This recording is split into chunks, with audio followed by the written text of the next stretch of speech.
আসসালামু আলাইকুম, আমি মোহাম্মদ রিফাত হাসান মেন্টর ব্রাদার্সে তোমাদের সবাইকে আবারও স্বাগতম জানাচ্ছি। চলো একটি সিম্পল আমরা অঙ্ক নিয়ে ফেলি। যে আমরা বললাম একটি CO2, ওকে, কার্বন ডাই অক্সাইড। এবার কি করব, আমরা একটা কার্বন ডাই অক্সাইডের লেজার রশ্মিকে x অক্ষ বরাবর ভ্যাকুয়ামের সাইন সদিশ। তো চলো প্রশ্নটি লিখে ফেলা যাক। একটি কার্বন ডাই অক্সাইডের লেজার, তুমি যদি কি করো, x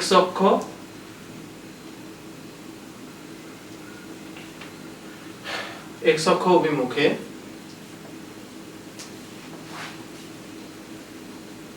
ভ্যাকুয়ামের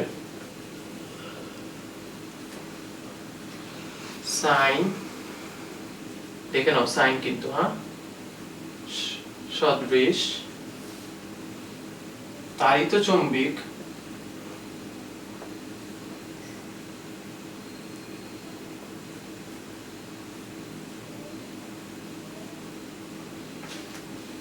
তরঙ্গ নিঃসরণ করছে। এখন আমার কথাটা হলো, এখানে বলে দেওয়া আছে এই তরঙ্গের জন্য সর্বোচ্চ, ওকে, এই তরঙ্গের জন্য সর্বোচ্চ তড়িৎ ক্ষেত্র কত হবে, ওকে, কত হবে যদি আমি বলি দেই বি নট এর মান 1.5 into 10 to the power, আমি যদি বলি তোমাদের 5 into 10 to the power inverse 3 Tesla. I hope এইটা তোমরা সবাই করে কিন্তু দিতে পারবে। একবার সিম্পল একটা অঙ্ক দেখে নাও। বি নট এর মান দেওয়া আছে, একটা কার্বন ডাই অক্সাইডের লেজার বলছে, ডাজন্ট ম্যাটার, x অক্ষ বরাবর পাঠাইছে, কোনো অসুবিধা আছে? এবং এটা সাইনের সদিশ একটা তাড়িত চৌম্বক। খেয়াল করে তোমরা যদি একটু ম্যাথের সাথে ফিজিক্স একটু ভালোভাবে রিলেট করে দেখো তো, এই যে সাইনের ফাংশনটা দেখতে কি এরকম, সাইনের ফাংশনটাও কিন্তু আসলে একটা তাড়িত চৌম্বক তরঙ্গ বা তরঙ্গের অনুপ্রস্থ তরঙ্গের মতই, তাই তো?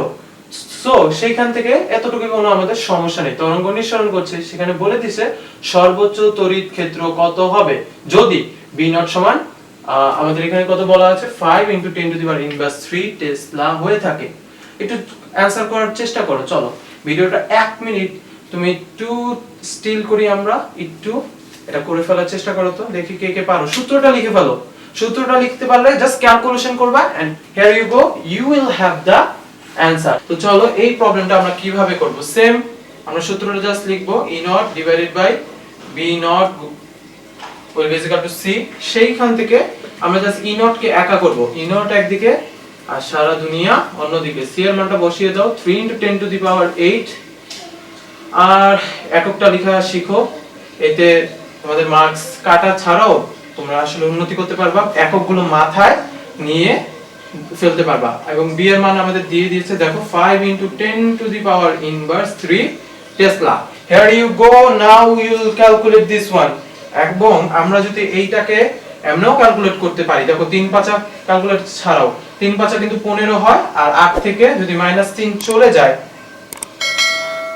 তাহলে আমরা সেইখানে কিন্তু 15 গুণ 10 to the power এমনিও কিন্তু 5 পেয়ে যাচ্ছি। এবং E নট তড়িৎচুম্বক ক্ষেত্রের একক কি জানি, m ইনভার্স 1। যে যে এই অ্যানসারটা পেয়েছো কমেন্টে লিখে জলদি জানিয়ে দাও, দেখি জানিয়ে দাও।